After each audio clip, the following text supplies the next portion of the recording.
자, 294번째 이야기를 하겠습니다. 먼저 본론에 들어가기 전에 짧은 음악을 한번 들어보겠습니다.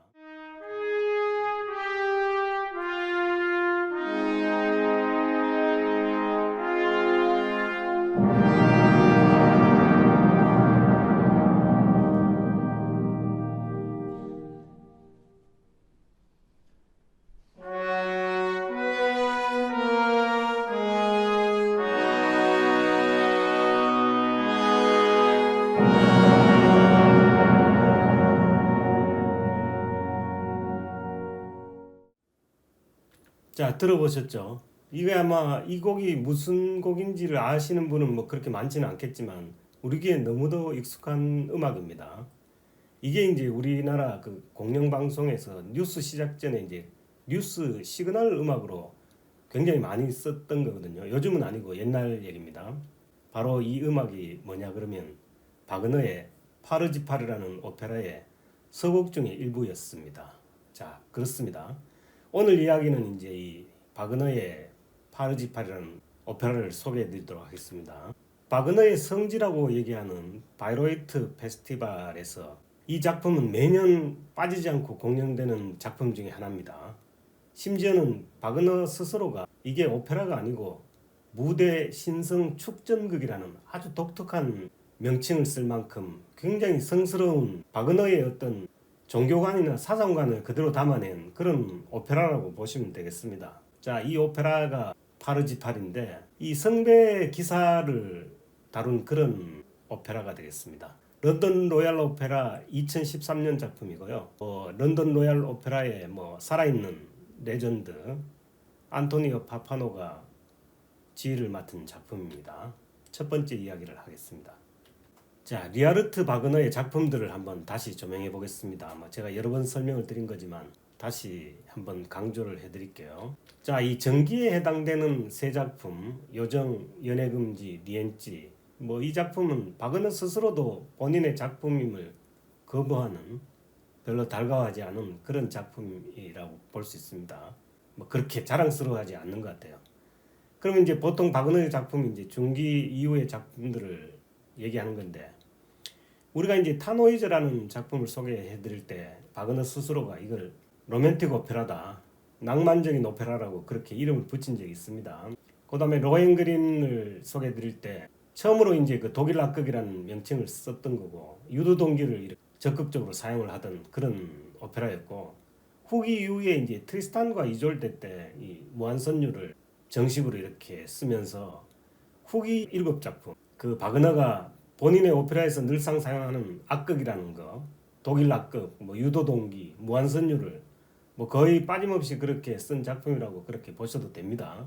우리가 이 10작품, 중기 이후의 이 10작품, 리벨룽의 반지를 이제 4작품으로 봤을 때 이 10작품을 우리가 이제 바이로이트 캐논이라고, 이 바그너의 성지라고 얘기하는 바이로이트 페스티벌에 공연하는 그런 레파토리 10작품입니다. 근데 통상적으로 1년에 한 7, 8작품을 보통 하는데, 그 중에서 이제 리벨룽의 반지와 이 파르지팔 5작품은 매년 정규 레파토리로 편성이 되기 때문에 나머지 이제 2, 3작품은 이 나머지 5작품 중에 2, 3작품이 번갈아 가면서 그렇게 공연된다고 보시면 될 거예요. 리벨룽의 반지 이 4작품과 파르지팔은 이 바그너의 유언에 따라 가지고 단 한 해도 이렇게 거르는 법이 없습니다. 매년 작품을 하고 나머지 이제 이 5작품이 2, 3작품씩 이렇게 돌아가면서 이렇게 바이로이트에서 공연된다고 보시면 될 거예요. 그 중에서 이제 오늘 소개시켜드리는 이 파르지팔은 신성 무대 축전극이라고 해서 이제 소위 말하는 바그네리안이 매년 성지, 바이로이트라는 성지에 모여서 어떤 의식을 하는데, 바그너 사상의 핵심이 되기 때문에 바그너의 메카에서 바그네리안들이 아주 엄숙히 어떤 종교적인 의식처럼 그렇게 진행되는 작품이라고 이렇게 보셔도 될 겁니다. 아마 그 정도로 제가 설명을 드리겠습니다. 자, 이 오페라 파르지팔을 한번 보겠습니다. 오페라 파르지팔은 아까도 말씀드렸던 신성 무대 축전극입니다. 단순한 오페라가 아니고 이 바그네리안의 성전이면서 바그네리안의 이제 어떤 기도 의식입니다. 메카에서의 기도 의식처럼 그렇게 아주 엄숙히 진행됩니다. 굉장히 처음부터 끝까지 엄숙하고 경건하면서 흔히 이제 가톨릭에서 미사를 집전하듯이 무려 4시간여를 그렇게 엄숙히 진행된다고 보시면 돼요. 일반인들이 이 관람하기에는 그렇게 넉넉하게 만만한 그런 작품은 아닙니다. 오페라를 이제 제대로 좋아하시는 분들은 또 이 나름대로 여기서 이제 굉장한 이제 희열을 느끼죠. 바그너 사상의 정수다. 이 바이로이트 외에서는 절대 공연하지 말라는 이 바그너의 유언이 있습니다. 물론 지금 현재는 이제 깨졌습니다. 물론 이 작품도 이제 런던 로얄 오페라에서 이제 공연하는 작품인데, 근데 이제 뭐 바그너의 유언이 이제 있었으니까 이 바그너의 이제 이 미망인이었던 코지마가 여러 노력을 해가지고 30년 동안 독일에서는 이제 그걸 인정을 받았어요. 바이로이트 외에서는 독일 내에서는 이제 30년 동안 절대 공연을 안 했습니다. 이게 1882년에 초연을 한 작품이니까 30년이면 1912년까지가 되는 거죠. 근데 이제 이게 이제 독일 얘기고 뉴욕 메트로폴리탄은 이제 미국 땅이기 때문에 미국에서는 1903년도에 20년이 이제 보통 우리가 이제 특허를 보통 20년 정도를 인정을 해주니까 이런 지적 특허 부분을 20년으로 인정하고 21년째 되는 1903년에 뉴욕 메트로폴리탄에서 공연을 했고, 이 바그너 측에서 굉장히 이제 반발이 많았습니다. 이 바그너의 유언이기도 했고, 뭐 코지마도 이걸 이제 해결하려고 노력을 했지만 뭐 사실 어떻게 딱히 뭐 이걸 해결할 방법은 없었겠죠. 아무튼 1903년도에 뉴욕 메트로폴리탄에서 공연을 했습니다. 1882년 초연은 이제 당연히 이제 바이로이트 극장에서 초연을 했고요. 이 이제 작품의 이제 그 원전에 해당되는 뭐 사실 이제 대본은 바그너가 직접 쓴 건데 뭐 참고한 그 내용이 볼프람 폰 에센바흐의 이제 서사시인 이제 파르치파를 이렇게 참조한 겁니다. 음유 시인이기도 했습니다. 이 파르치파의 뭐 기본적인 내용은 뭐 거의 따랐고, 원탁의 기사라든가 뭐 성배의 기사라든가 이런 기본적인 스토리는 전부 다 여기서 나왔지만 아무튼 대본은 바그너가 직접 쓴 거다 이렇게 말씀드릴 수 있죠. 연주 시간은 무려 4시간 10분입니다. 만만치 않습니다. 당연히 이제 이 바그너 작품이기 때문에 4시간 10분 동안 뭐 특별한 아리아 없이 끊임없이 이렇게 노래하는, 굉장히 좀 지루할 수 있는 그런 오페라가 됩니다. 그렇지만 이제 지금 오페라를 이제 제대로 좋아하시는 분들은 이걸 이제 감수를 해야 되죠. 그리고 뭐 심지어는 이제 이 작품을 볼 때는 전통적으로 검은 양복, 바이로이트에서는 이제 이 작품을 할 때 거의 대부분이 검은 양복을 입는다고 합니다. 사실 이 로엔그린이 이제 1850년 초연을 했죠. 32년 전에 초연을 했고, 이 로엔그린도 이제 성배의 기사를 다룬 작품이기 때문에 아마 바그너는 그 당시에 이 로엔그린의 후속작으로 이 준비를 하다가 뭐 그 뒤에 트리스탄과 이졸데라든가 니벨룽의 반지라든가 이런 작품들을 이제 하다 보니까 이게 뭐 기획은 이 당시에 한 것 같은데 뭐 실제 초연은 30년이 훨씬 지난 상태에서 초연을 할 수밖에 없었던 겁니다. 다른 작품을 먼저 하다가 대충 그렇습니다. 오페라 파르지파는. 자, 이 바그너와 이 쇼펜하우어 그리고 니체, 이 바그너와 이 굉장히 유명한 이제 사상가 철학자인 쇼펜하우어와 니체가 어떤 관계에 있었냐, 뭐 이걸 한번 제가 이 파르지파르라는 오페라를 분석하기 위해서는 뭐 반드시 이제 한 번쯤은 이렇게 짚고 넘어가야 될 그런 사상가이기 때문에 제가 한번 언급을 하도록 하겠습니다.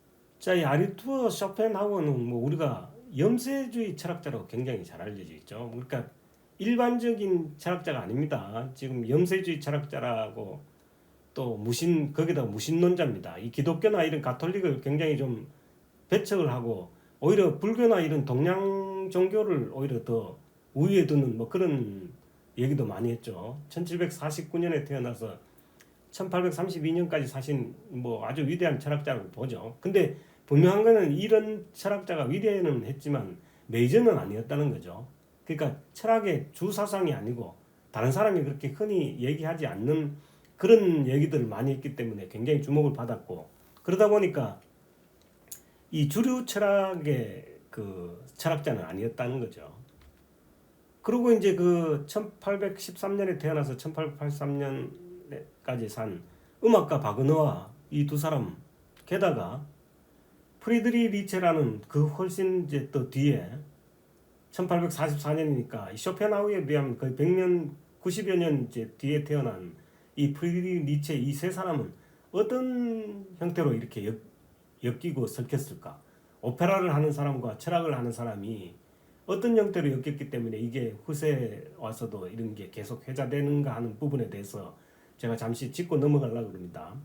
아시다시피 쇼펜하우어는 그 뭐 약간은 비정상적인 그런 메이저가 아닌 마이너한 그런 철학자였기 때문에 당연히 이제 이 쇼펜하우어를 동시에 존경했던 또 그 사상을 따랐던 바그너와 니체도 사실 약간은 비정상적이라고 보죠. 실제로 뭐 우리가 바그너의 행적에서 여러모로 봤을 때 일반적으로 그 앞선 음악과는 굉장히 많은 다른 걸 볼 수가 있죠. 오페라도 뭐 아리아를 철저히 배격하고 독일 악극이라는 스토리텔링 위주의 오페라를 주장한 거, 뭐 관현악 기법이라든가 또 그리고 무대 매너, 심지어는 관중들 매너까지 또 정상적인 그 이탈리아 오페라와는 철저하게 길을 달리했던 것처럼 뭐 괴팍하게 짝이 없었던 부분도 있었던 거죠. 그런 측면에서 이 두 사람은 쇼펜하우어를 굉장히 존경했고 그의 사상을 따랐던 것은 틀림없었던 것 같습니다. 그런데 이제 이 쇼펜하우어가 심지어는 이 염세주의를 단적으로 표현하는 어떤 얘기 중에 채워지지 않는 욕망 때문에 고통을 받고 세계는 근본적으로 악하며 인생은 그 자체가 고통이다. 일반적으로 생각하기 쉽지 않죠. 뭐 당연히 인간의 욕망은 채워지지 않고 그것 때문에 고통을 받은 데다가 전 세계는 근본적으로 악하기 때문에 인생 자체가 고통이다. 뭐 굉장히 이제 그 인생이나 이 세상을 이제 부정적으로 본 이런 이제 철학자였던 겁니다. 그러니까 이 두 사람이 이 사람의 사상과 이 사람의 생각을 따르고 존경했다는 것은 이 두 사람 생각도 약간은 비정상적이라는 얘기를 할 수가 있었을 것 같아요. 자, 이 두 사람 바그너와 이제 니체는 31년 차입니다. 1813년에 태어나고 1844년이니까 뭐 이 31년 차면은 뭐 형제간도 아니죠. 거의 아버지뻘 정도 되는 그런 상황이었었는데 실제로 저기 니체가 아버지처럼 그렇게 따랐다고 합니다. 그러니까 굉장히 둘이서 친하게 지냈고 심지어는 니체가 바그너의 집에서 살기도 하고 그랬었습니다. 그렇게 친하던 사람이 이제 두 사람 다 공통점은 이제 쇼펜하우어를 예찬했던 그런 상황인데 이 두 사람이 이제 그 뒤에 관계가 어떻게 됐냐 하는 것은 이제 굉장히 이제 특이하죠. 실제 이제 이 프리드리히 니체는 이제 바그너의 오페라를 보고 이 디오니시스적인 예찬 디오니시스적이다. 음악이라는 것 자체가 형이 저 이렇게 형체가 이렇게 분명하게 딱 이렇게 눈에 보이는 실체가 있는 게 아니기 때문에 이제 그런 니체가 이제 그런 식으로 디오니시스적이라고 이렇게 예찬을 했던 것 같아요.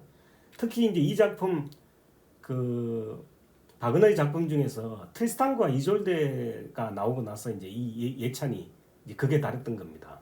이제 이 파르지팔 오늘 소개시켜드린 이 파르지팔이라는 오페라가 나왔을 때 이 니체가 이제 손절을 생각한 거죠. 아, 바그너는 내 생각과 이제 전혀 다른 사람이다. 뭐 이렇게 완전히 손절을 한 그 니체라는 아버지처럼 따르던 바그너를 파르지팔이라는 작품을 보면서 이제 했던 제일 큰 이제 표면적인 이유는 이렇습니다.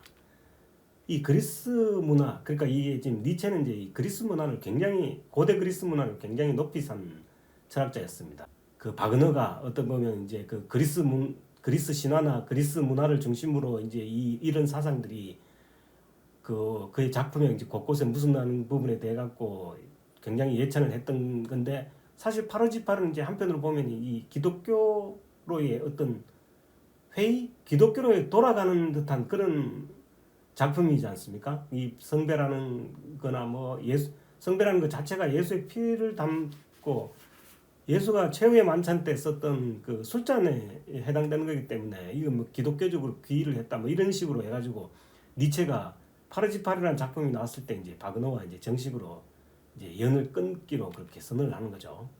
그런데다가 이 바그너는 굉장히 민족주의자지 않습니까? 실제 유대인을 굉장히 싫어했고요. 이런 이제 반유대주의 이런 부분도 이제 이 니체하고는 생각이 굉장히 달랐던 거죠. 니체가 그런 이유 때문에 이제 사실 바그너하고 이제 헤어질 마음을 먹은 거죠. 근데 이제 또 바그너도 뭐 만만치 않습니다. 바그너도 이제 니체가 바그너를 싫다 그러니까 대놓고 얘기하죠. 이 쇼펜하우어를 이제 따르고 쇼펜하우어를 예찬을 하던 사람이 이제 생각이 바뀌었다. 이 반계몽주의적 사상에 이제 쇼펜하우어의 등을 지면서 이제 계몽주의 사상에 심취해 있다. 뭐 이게 이제 바그너가 이제 니체를 싫어하게 된 이유라고 얘기합니다. 더군다나 바그너가 공식 석상에서 굉장히 개인적인 성적 수치심을 자극하는 그런 말을 공개적으로 했던 것 같아요. 이 당시에 이제 프리드리히 니체가 아마 성병에 걸려 있었고 그 성병이 원인이나 그 성병이 깊어지는 이유가 이제 바그너가 그 공식 석상 얘기입니다. 이게 개인적으로 한 얘기가 아니고 자유행위를 너무 자주 하기 때문에 니체가 뭐 이런 문제가 있다는 이런 얘기를 공식 석상에 했으니까 이 니체가 얼마나 부끄럽겠어요. 더군다나 상황이 그런 개인적인 성적 수치심을 대놓고 이렇게 까발리니까 사실 제가 보기에는 뭐 니체 입장에서는 뭐 그리스 문화도 좋고 기독교도 좋고 반유대주의도 좋지만 궁극적으로 솔직히 누가 이렇게 공식 석상에서 더군다나 이 셀럽들 아주 유명한 사람들끼리 얘기를 하는데 정말 개인적으로 성적인 수치심이 느껴질 정도의 그런 얘기들을 공개적으로 했다 그러면 그걸 누가 좋아하겠어요? 아마 제가 생각하기에는 뭐 아무튼 이 두 사람은 나중에 이제 그 처음에는 그렇게 친하고 잘 지내던 그 이 두 유명한 음악가와 이 철학자는 이제 이 파르지파르라는 작품을 계기로 해서 완전히 멀어지게 되는 그런 상황이 됩니다. 서로 비난하고 물론 이제 사실은 이제 여러 가지 이유 중에서도 이 바그너가 이제 이 니체와 같이 살다가 사실 이제 바이로이트 준비 때문에 니벨룽의 반지나 이런 작품 때문에 거의 바이로이트에서 가서 살았기 때문에 이제 몸이 멀어졌으니까 마음도 함께 멀어진 그런 케이스가 되는데 이런 대사상가나 대음악가한테도 이런 참 보면 약간은 옹졸하고 약간은 좀 속 좁은 듯한 이런 일 때문에 완전히 사이가 뭉개지는 뭐 그런 일이 있었다. 그게 이제 파르지팔이 결정적으로 원인을 제공했다. 뭐 이 정도로 말씀을 드리고 끝낼게요. 자, 저번에 제가 이제 그 로엔그린 할 때 이제 이미 말씀드렸습니다. 이 성배 기사는 그 아서왕의 전설과 굉장히 관계가 깊습니다. 그러니까 아서왕의 원탁의 기사 중에서 약 13명 정도를 추려서 성배를 찾아보내는 그런 원탁의 기사가 있다는 얘기도 있었고, 그리고 그 13명 중에서 이제 일부가 성배를 실제로 찾아가지고 그 찾은 성배와 성창을 보관하는 성에 이제 그 성배 기사가 이제 수비하는 이런 형태의 얘기가 이제 이 파르지팔의 내용이기 때문에 뭐 물론 이제 이 그 원전하고 약간 틀리게 그 바그너가 이제 각색을 한 부분도 있지만 아무튼 이야기의 뿌리는 아서왕의 전설이다 뭐 이런 정도로 얘기를 했기 때문에 제가 이 부분은 이제 간단히 이제 다시 한번 짚고 넘어갈게요. 5세기나 6세기경에 이제 브리튼의 전설적인 영웅입니다. 아서왕은 당시에 이제 그 유럽 본토에서 이제 침략한 앵글족하고 이제 섹슨족들이 결국은 메이저인 이제 브리튼인이나 켈트족을 이렇게 밀어내죠. 100년 이상 이제 침략을 하게 된 상태고 로마가 여기 이제 이 영국을 지배했다가 결국 로마가 힘이 약해지면서 이제 그 시기에 이제 그 앵글로 섹슨족이 이 브리튼 지방을 침략을 하는데 이 브리튼인들이 이제 거기서 저항한 얘기를 다룬 게 이제 아서왕의 전설입니다. 뭐 여기 보면 중간에 로마가 물러나고 나서 이제 픽트족하고 스코트족 이 위쪽입니다. 지금 이제 스코틀랜드 쪽 부분에서 그 족들이 이제 또 이 본토로 진출을 하고 브리티시 쪽으로 진출을 하고 또 보티게린이라는 섹슨족과 동맹을 맺었는데 이제 또 배반을 당하고 뭐 결국 이래 가지고 이 사실은 브리튼인하고 켈트족은 결국 브리티시의 이제 그 메이저가 될 수가 없었죠. 지금은 이제 앵글로 섹슨족이 이제 주를 이룬 그런 상황인데 그 중간에 잠시 브리티시를 지켜낸 7, 8세기 그 전에 그 얘기 약 한 100년 정도의 얘기를 이제 아서왕의 전설로 이렇게 묘사를 한 거라는 얘기를 제가 저번에 드린 적이 있습니다. 물론 이거는 뭐 역사는 아닙니다. 전설처럼 내려오는 그런 얘기들이죠. 이게 이제 아서왕의 전설이고 우서 펜드래곤과 이그레인이라는 사람 사이에 이제 사생아입니다. 이 사생아가 마법사 멀린이 구출을 해가지고 안토르에게 이제 양육이 되면서 나중에 성장을 해가지고 엑스칼리버라는 이제 검을 뽑고 결국 원탁의 기사와 성배의 기사를 이끄는, 결국 이제 이 바그너 오페라의 파르지팔과 로헨그린의 스토리의 기초가 이제 이 작품으로 되고, 심지어는 이제 트리스탄도 이제 이 작품에 연관이 되죠. 그러니까 이제 아스왕과 원탁의 기사를 이렇게 대충 한번 보면 아스왕도 물론 이제 원탁의 이제 중심에 있었겠죠. 멀린의 도움을 받았고, 또 그리고 이제 의붓형인 K라는 원탁의 기사, 랜슬롯이라는 원탁의 기사, 그다음에 이제 가웨인이라는 아스의 조카기도 합니다. 원탁의 기사. 왜 이제 이 랜슬롯의 이제 켈러헤드라는 아들이 있었는데 이 친구들 결국 원탁의 기사와 이제 성배의 기사를 하죠. 거기 이제 모드레스라는 아스의 누나와의 아스와 누나와의 사이에서 난 이제 모드레드라는 원탁의 기사도 있었는데, 이제 여기 트리스탄과 이절대 그 원탁의 기사입니다. 그다음에 퍼시벌이라는 이제 원탁의 기사는 영어식으로 하게 되면 이제 이게 퍼시벨이고, 이 독일어식으로 하면 이제 파르지팔이 되는 거고, 오늘 제가 소개해드리는 이 오페라의 이제 주인공이 되는 거고, 이 파르지팔의 이제 아들이 로헨그린으로 알려져 있죠. 이게 이제 백조 기사로 이제 제가 저번에 소개시켜드렸던. 그러니까 어떻게 보면 이제 이 바그너의 오페라 중에서 이 원탁의 기사와 관련 있는 사람이 이렇게 많다는 거죠. 파르지팔, 로헨그린, 트리스탄, 이 세 명이 그렇게 되는 겁니다. 자, 이 오케스트라를 한번 이렇게 보면은 다른 바그너의 오페라처럼 뭐 100명 이상이 그런 대단히 이제 그 오케스트라를 구성하지는 않았습니다. 보면 이제 약간 변형된 사관 형태, 이제 이 목관 구성과 금관악기, 현악 오부 이렇게 해서 약 오케스트라 피트의 한 90인조 내외에 이제 악기가 편성이 되고요.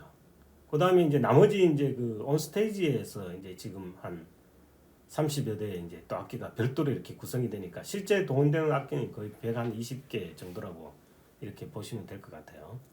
이게 오케스트라 편성입니다.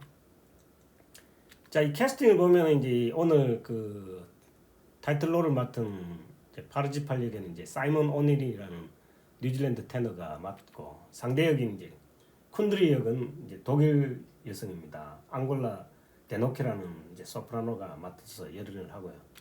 또 두 명의 이제 또 다른 주인공 구르네만츠와 암포르타스 왕 역에는 이제 이 르네 파페와 제럴드 핀니가 이렇게 맡아서 열연을 합니다.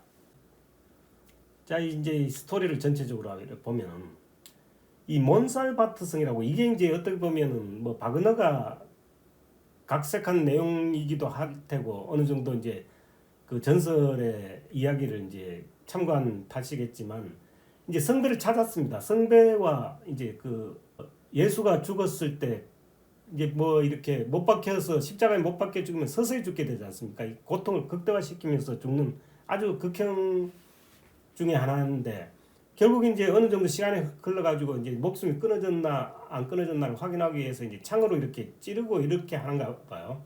그때 이제 이 예수 그리스도의 옆구리를 찔렀던 그 창을 우리가 보통 성창이라고 그러고, 아까도 말씀드렸다시피 최후의 만찬 때 나눠 마셨던 그 술잔이 성배고, 또 그리고 그 예수의 피를 받았던 또 뭐 같을 수도 있고 또 다를 수도 있는 그 성배도 있습니다. 뭐 그러니까 성배와 성창을 확보한 상태에서 몬살바트 성에다가 그 성배와 성창을 보관을 하고, 그라르 왕국이라는 그 만든 이 티투렐이라는 사람이 있습니다. 이 티투렐 왕이 이제 오페라에서는 이제 죽음 시체로 이렇게 나오는데, 아무튼 티투렐 왕이 이 성배 기사단을 만드는 거죠.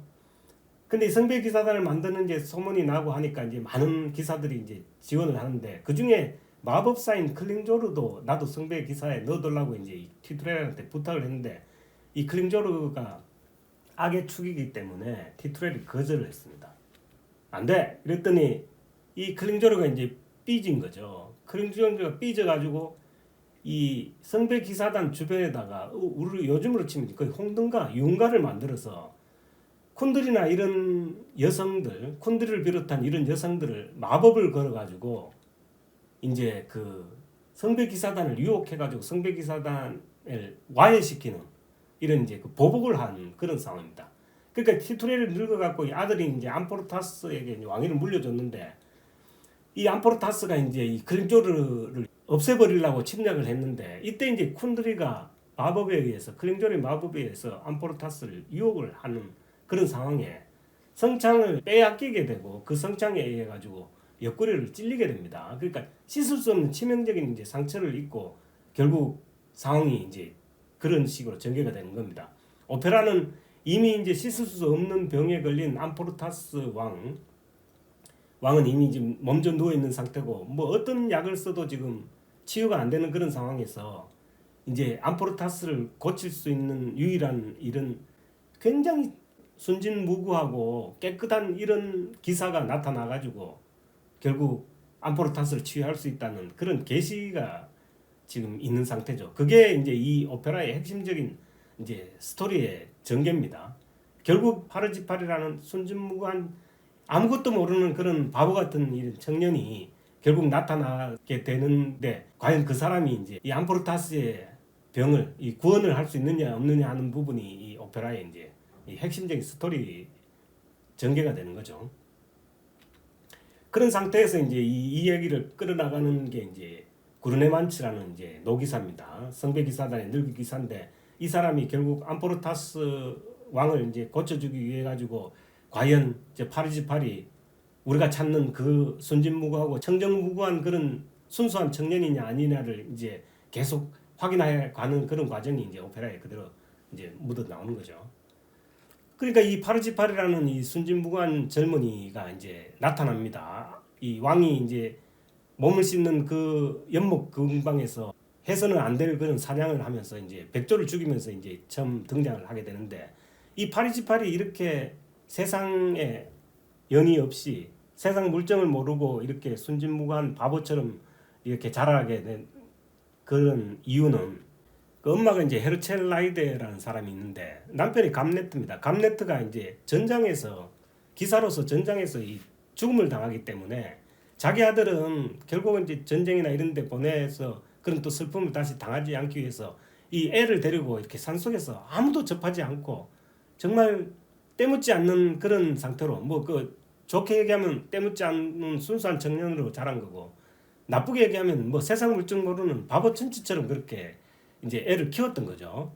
그런 상태에서 이제 그 이 파르지팔이 이제 이 기사 세계에서 등장을 하니까 이 크릉조르 입장에서는 이제 쿤드리를 시켜서 당연히 유혹해가지고 파르지팔이 어떤 구원자로서의 어떤 역할을 못하게 하느라고 결국 이제 시도를 하게 되는 겁니다. 그런 상태에서 이제 이 크릉조르는 이제 이 파르지팔에게 결국 당하게 되죠. 파르지팔을 공격했으나 파르지팔이 이제 그 성창을 뺏어서 이 크릉조르를 마법사 크릉조르를 완전히 분쇄를 시켜버립니다. 결국은 그런 식으로 해서 성배 기사단 이제 왕으로 구르네만츠에 의해서 이제 추대가 되고 결국 암포르타스마저도 이제 치유하는 그런 게 이제 오늘 스토리의 전체적인 스토리입니다. 여기 이제 회색으로 되어 있고 성부가 없는 사람들은 이제 실제 여기 이제 등장하지 않습니다. 이제 이 오페라의 대사에서 이렇게 등장하는 그 내용을 제가 정리한 겁니다. 요게 이제 그 파르지팔의 아들이 이제 로헨그린이고 요게 이제 결국 파르지팔 각에 형성되는 그런 상황을 이제 말씀드리는 겁니다.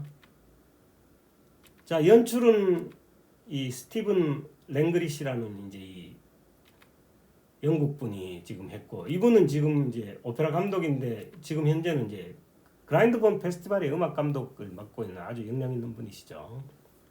이분은 물론 이제 이게 지금 정통극은 아닙니다. 현대극으로 이제 각색된 그런 극이기 때문에 약간 이해하는데 이제 어려움이 있겠지만 뭐 상상력을 동원하셔야 됩니다.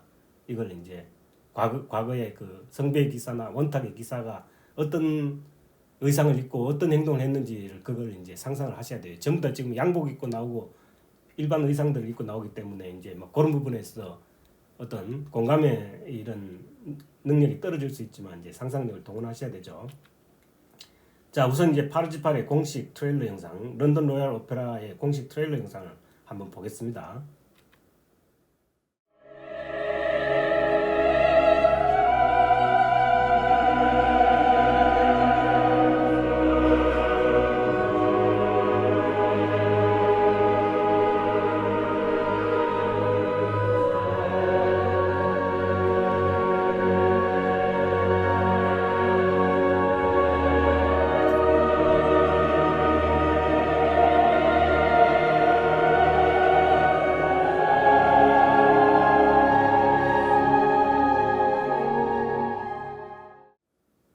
자, 이제 음악은 지휘는 당연히 이제 런던 로얄이기 때문에 이제 안토니오 파파노라는 이제 살아있는 전설, 런던의 살아있는 전설이 이제 지휘를 하죠. 이분이 이제 뭐 저번에 말씀드렸다시피 거의 22년 동안 이제 런던 로얄 오페라의 이제 음악 감독으로서 재직돼 있고, 그 내년까지 이제 계약돼 있고, 내년이 지나면은 이제 런던 심포니 오케스트라를 맡으신다 그러더라고요. 뭐 이후 은퇴한 이후에 자리까지 지금 다 결정이 돼 있는 상태입니다. 자, 먼저 그 유명한 아까 제가 이제 초기에 인용했던 그 공영방송의 그 뉴스 시그널 음악이 등장하는 파리지팔 서곡입니다. 이 파리지팔 서곡은 오페라와 별도로 분리된 상태에서 이 관현악 곡으로도 이제 자주 독립적으로 많이 공연되는 그런 곡입니다. 한번 들어보세요.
자, 오늘 얘기는 여기까지고 오페라 1막부터는 이제 다음으로 미루겠습니다. 감사합니다.